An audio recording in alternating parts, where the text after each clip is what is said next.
خواتین و حضرات، جناب ڈاکٹر خورشید رضوی صاحب ہمارے عہد میں اردو کے جو صف اول کے شعراء ہیں ان میں ان کا شمار ہوتا ہے، اور عربی ادب میں تحقیق کے حوالے سے میں سمجھتا ہوں کہ یہ اس وقت سب کانٹیننٹ میں اپنی مثال آپ ہیں۔ ان کا کام جو ہے پوری دنیا میں اس کو بہت ہی عزت و توقیر کی نظروں سے دیکھا جاتا ہے۔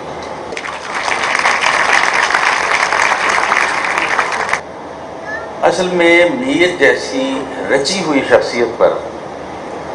ہم اتنی اجلت میں کوئی ڈھنگ کی بات تو نہیں کر سکتے، لیکن میں یہ عرض کروں گا کہ اس سوال کا ایک مختصر جواب یہی ہو سکتا ہے کہ میر کی شخصیت میں زندگی کے ساتھ اتنا قرب ہے،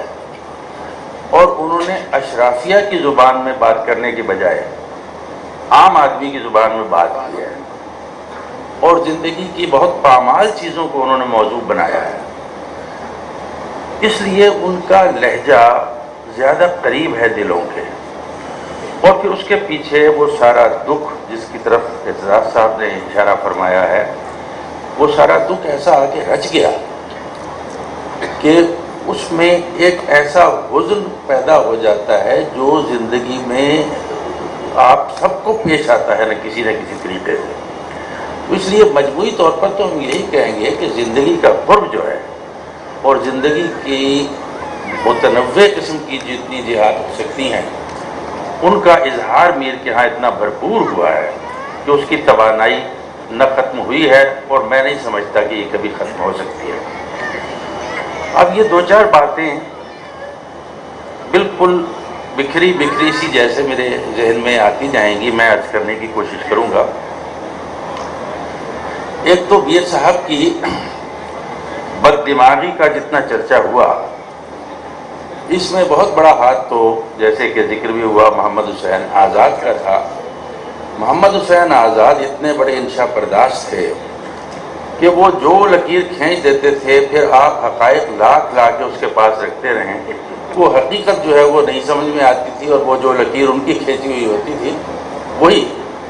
دماغوں پہ چھائی رہتی تھی۔ انہوں نے میر کا ایسا ہی نقشہ کھینچ دیا کہ مثلا لکھنؤ جا رہے تھے، حالانکہ بہت آشوب پہ سے گزر کے بڑے پریشان حالی کے عالم میں لکھنؤ جا رہے تھے، تو راستے میں جو زمانے میں گاڑیاں بیل گاڑیاں ہوتی تھی جن پہ سواری کر کے وہ لوگ جاتے تھے، تو اس میں کوئی ہم سفر بیٹھا ہوا تھا، ظاہر ہے پورا ٹکٹ لینے کی ان کے پاس استطاعت نہیں ہوگی تو وہ سالم ٹانگا کر لیتے، یہ نہیں کر سکے۔ تو جو ساتھ بیٹھا تھا اس نے یہی رستے میں کہا کہ میر صاحب کچھ بات کیجئے تو کچھ وقت کٹ جائے گا۔ تو انہوں نے کہا آپ کا وقت کٹے گا، میری زبان خراب ہوگی۔ لیکن یہ سب چیزیں جو بکھری سی آ گئی ہیں، اس میں ایک بات میں عرض کروں گا کہ بد دماغی میں اور بے دماغی میں فرق ہے جس کو لوگ نظر انداز کر دیتے ہیں۔ مجھے خود میر کے چند مصرے یاد آ رہے ہیں۔ انہوں نے کہا کہ حالت تو یہ کہ دل کو غموں سے نہیں فراغ، دل سوزش درونی سے جلتا ہے جوں چراغ، ہے نام مجلسوں میں میرا میر بے دماغ، از بس کے کم دماغی نے پایا ہے اشتہار۔ یعنی کم دماغی اور بے دماغی جو ہے وہ یہ ہوتی ہے کہ آدمی خود اتنا دکھی ہو گیا ہو کہ اس کو کسی چیز پہ توجہ دینے کا اس کے اندر داعیہ طبیعت میں پیدا نہ ہوتا ہو، اور بد دماغی ایک بری صفت ہے۔ تو میں سمجھتا ہوں میر صاحب بد دماغ نہیں تھے، بے دماغ اور کم دماغ آدمی تھے، اور اس کی وجوہات بہت ظاہر ہیں ان کی زندگی میں، جس طرح کہ انہوں نے جیسے کہ بہت وضاحت کر دی گئی ہے، جو سیاسی اور دیگر حالات دیکھیں۔ اب یہی جو آنکھیں نکالنے والا واقعہ ہے، یہ اس کے پس منظر میں آپ دیکھیں، انہوں نے جو کہا کہ شہاں کہ کوہلے جواہر تھی خاک پا جن کی، انہی کی آنکھوں میں پھرتی سلائیاں دیکھی۔ تو یہ انہوں نے اتار چڑھاؤ اتنے دیکھے تھے۔ اب ان کی شاعری کے پس منظر میں جو چند باتیں میرے ذہن میں آتی ہیں، امجد صاحب نے بجا طور پر یہ اشارہ فرمایا کہ ہمارے ایک صدی پر محیط جو بڑے شاعر ہیں ان میں میر ہیں، غالب ہیں اور اقبال ہیں۔ بظاہر ان کے اندر آپ کو رنگ کا اور لہجے کا اور انداز کا اور اسلوب کا فرق محسوس ہوتا ہے، لیکن ہمارے جو بڑے نقاد ہیں انہوں نے یہ بڑی کام کی بات کہی ہے کہ یہ تینوں شاعر مختلف ہوتے ہوئے بھی در حقیقت ایک دوسرے کے بہت قریب ہیں۔ مثلا ڈاکٹر سید عبداللہ صاحب نے یہ بہت غور طلب بات کہی کہ اگرچہ میر کا ظاہری لہجہ جو شکستگی کا ہے، خستگی کا ہے، وہ اقبال کی بلند آہنگی اور ان کے جو عزم اور حوصلے کی بات ہے ساری، اس کے بالکل مخالف محسوس ہوتا ہے، لیکن اگر آپ میر کے کلام کو ذرا تفصیل سے پڑھیں تو آپ کو معلوم ہوگا کہ میر کے ہاں بھی پامردی، غموں کے سامنے زندہ رہنے کی صلاحیت اور جفا طلبی ملتی ہے ان کے کلام میں، جس کو ہمیں تھوڑا سا ڈسکور کرنا پڑتا ہے۔ مثلا مجھے ایک غزل یاد آ رہی ہے، ہر شخص کا اپنا ایک انتخاب ہوتا ہے، میں نے جس زمانے میں میر کو پڑھا تو اس میں مجھے ان کی اس غزل نے بہت اپنی طرف متوجہ کیا۔ تو اس میں کہا کہ کھینچنا رنج و تعب کا دوستاں عادت کرو، تب کسی نا آشنائے مہر سے الفت کرو۔ اور اس میں کہا عاشقی میں دخل کیا نازک مزاجی کے تئیں، عاشقی میں دخل کیا نازک مزاجی کے تئیں، کوہ کن کے طور سے جی توڑ کر محنت کرو۔ واہ کیا بات ہے۔ اور کب تک ہے صورت گراں حیراں پھروں بے روئے یار، نقش اس کا کھینچ رکھنے کی کوئی صورت کرو۔ تو یہ ان کا جو باطن ہے اس کے اندر ایک رنگ نہیں ہے۔ میر نے تو 6 دیوان لکھے ہیں اور باقی ان کی مثنویاں اور دیگر چیزیں الگ ہیں، بلکہ ہمارے نقادوں نے بجا طور پہ یہ کہا ہے کہ اگر آپ اصناف کی کثرت کے اعتبار سے دیکھنا چاہیں تو میر جیسی کثرت کسی کے ہاں نہیں ہے۔ انہوں نے غزل بھی لکھی ہے، مثنوی بھی لکھی ہے، سلام بھی لکھے ہیں، شکار نامے بھی جیسا کہ نعیم صاحب نے فرمایا لکھے ہیں۔ اس کے علاوہ انہوں نے حجویات میں بھی ان کا ہے، مسدس ہے، ترکیب بند ہے، الغرض مثنوی، جتنے اصناف ہو سکتے ہیں اردو شاعری میں واسوق سب آپ کو میر کے ہاں نظر آتے ہیں۔ اتنا تنوع اصناف کا کسی اور کے ہاں دکھائی نہیں دیتا۔ لیکن یہ اس میں غالباً یہ بات شمس الرحمان فاروقی صاحب نے کہی ہے کہ اصناف کی اس تمام کثرت کا ایک جو ہم نتیجہ نکال سکتے ہیں وہ یہ ہے کہ انہیں زندگی کی تمام رنگا رنگی کے ساتھ پوری دلچسپی تھی، اور وہ لائٹ موڈ میں بھی انہوں نے بہت سی باتیں کہی ہیں، صرف حزنیہ ہی لہجہ نہیں ہے، ہم نے ان کو اتنی کثرت سے پڑھا نہیں ہے۔ یعنی میر کے ہاں آپ کو لائٹ موڈ بھی ملتا ہے، ایسی چیزیں بھی ملتی ہیں جن کو آپ سمجھیں گے کہ شاید یہ کوئی مزاحیہ شاعر نے کہا ہے۔ مثلا مجھے ایک شعر یاد آ رہا ہے، یعنی پرانے زمانے میں کبوتر کے پاؤں میں ایک وہ لگا کے اس میں خط رکھ کے اور کبوتر اڑا دیتے تھے، اور کبوتر جا کے بام یار پہ بیٹھتا تھا اور وہ اس میں سے خط نکال کے پھر جواب بھیجا جاتا تھا، یہ ایک مراسلت کا ذریعہ تھا۔ تو میر صاحب نے کہا کہ شاید کباب کر کر کھایا کبوتر ان نے، شاید کباب کر کر کھایا کبوتر ان نے، نامہ اڑا پھرے ہے اس کی گلی میں پرسا۔ اچھا، اب یعنی یہ پوری کی پوری جو اس پہ جو لہجہ ہے اور جو آبزرویشن ہے، ساری مشاہدہ ہے، یہ آپ دیکھیے یہ آپ کو میر کے عمومی تصویر سے بالکل مختلف نظر آتا ہے۔ اور اس کا سارا لہجہ کہ وہ کبوتر گیا اور جناب اس نے بجائے اس کے کہ وہ نامہ نکال کے پڑھنے کی زحمت کرتا یا کرتی انہوں نے اس کو ذبح کر کے اور کباب بنا کے کھا لیا، اور جب پر نوچ کے اڑائے تو ساری گلی میں پر اڑتے پھر رہتے اور اسی میں وہ نامہ بھی اڑتا پھر رہا ہے، نامہ اڑا پھرے ہے اس کی گلی میں پر سا۔ تو میر کے ہاں اچھا، لیکن ایک چیز جو میرے ذہن میں کبھی کبھی ایک موازنہ آتا ہے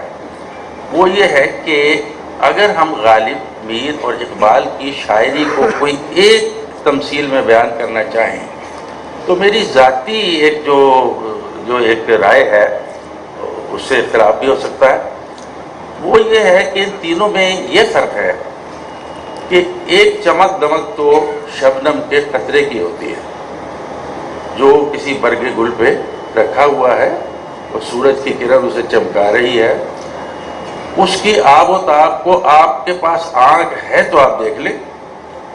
نہیں ہے تو کوئی صورت نہیں ہے۔ میر کی شاعری کو بھی اس کا لطف اٹھانے کی صلاحیت تب پیدا ہوتی ہے جب آپ میں ایک بہت ہی ایتھیریل قسم کی چیز کو دیکھنے اور اس کو محسوس کرنے کی صلاحیت ہو۔ تو اس کو اگر کوئی ہاتھ لگائے گا شبنم کے قطرے کو تو کچھ ہاتھ نہیں آئے گا۔ غالب کو یہ اندازہ تھا کہ لطافت بے کثافت جلوہ پیدا کر نہیں سکتی، چنانچہ انہوں نے یہ کیا کہ انہوں نے اپنی شاعری کو ایک کنکریٹ باڈی آئیڈیا بھی دیا۔ ان کا شعر موتی کی طرح ہو گیا، جس کو آپ اس کی چمک دمک کو دور سے بھی دیکھ سکتے ہیں اور اسے ہاتھ میں بھی اٹھا سکتے ہیں، اس لیے کہ اس کا ایک بدن بھی ہے۔ اور اقبال نے کمال یہ کیا کہ جو بکھرے ہوئے موتی تھے ان کو پرو دیا اور ایک بہت منظم اس کا ایک نظام بنا دیا۔ تو تینوں شاعروں نے ایک مرحلہ وار ایک خاص کام کیا، لیکن میر کے شعر میں مشکل یہی ہے کہ اگر آپ نے اس کو چھوا تو ان کا جو اعلیٰ شعر ہوتا ہے وہ ضائع ہو جاتا ہے۔ اب دیکھیے، میں ایک آدھ مثال اگر دینا چاہوں، بہت سے شعروں کے مضامین ایسے ہوتے ہیں کہ اگر آپ کسی اور شاعر کے ہاں انہیں پڑھیں تب بھی وہ بہت بڑے شعر ہوتے ہیں، لیکن وہی مضمون اگر میر کے کسی اعلیٰ شعر میں بن گیا ہے تو آپ دیکھتے ہیں کہ وہی عالم ہوتا ہے جو انہوں نے خود کہا ہے، بس اس کے بعد چراغوں میں روشنی نہ رہی۔ اب دیکھیے، غالب کا شعر ہے اور میں غالب کا بہت بڑا مداح ہوں۔ انہوں نے کہا کہ ہم وہاں ہیں جہاں سے ہم کو بھی کچھ ہماری خبر نہیں آتی۔ اپنی جگہ پر بڑی کیفیت کا شعر ہے، بہت اعلیٰ شعر ہے، لیکن یہ اس وقت تک اس کی کیفیت برقرار رہتی ہے جب تک ہم میر کا یہ شعر نہیں پڑھتے کہ لے گئی بے خودی کہاں ہم کو، دیر سے انتظار ہے اپنا۔ اس شعر کے بعد وہ سارا جو تھا محسوس ہونے لگتا ہے کہ وہ کچھ تھوڑا کنکریٹ شعر تھا، اور یہ شعر ایک ایتھیریل شعر ہے بالکل، جس کو ہم صرف محسوس کر سکتے ہیں، ہاتھ میں نہیں لے سکتے۔ یا مثلا علامہ اقبال نے فرمایا، میں ان کا بھی بے حد مداح ہوں، میں سمجھتا ہوں بہت ہی بڑے ہمارے ذہن تھے وہ اس میں ادب میں۔ انہوں نے فارسی میں فرمایا کہ این گل و لالا تو گوئی کہ مقیم اندھاما، اور راہ پیما صفت موج نسیم اندھاما۔ تم ان گل و لالا کو دیکھتے ہو تو یہ تصور کرنے لگتے ہو کہ یہ شاید اپنی جگہ ٹھہرے رہنے والی چیزیں ہیں، ایک مستقل جلوہ ہے، لیکن اگر حقیقت پہ غور کرو تو یہ سب موج نسیم کی طرح، ہوا کے ایک موج کی طرح اڑ جانے والے ہیں، راہ پیما ہے تو سب خود جا رہے ہیں۔ بہت بڑا شعر ہے اور اس کی کیفیت سے نکلنا بڑا دشوار ہوتا ہے، لیکن میں سچی بات یہ کہ میں یہ محسوس کرتا ہوں کہ جب میر کا یہ شعر ہم پڑھتے ہیں، رنگے گل و بوئے گل ہوتے ہیں ہوا دونوں، کیا قافلہ جاتا ہے تو بھی جو چلا چاہے۔ تو پھر ہمیں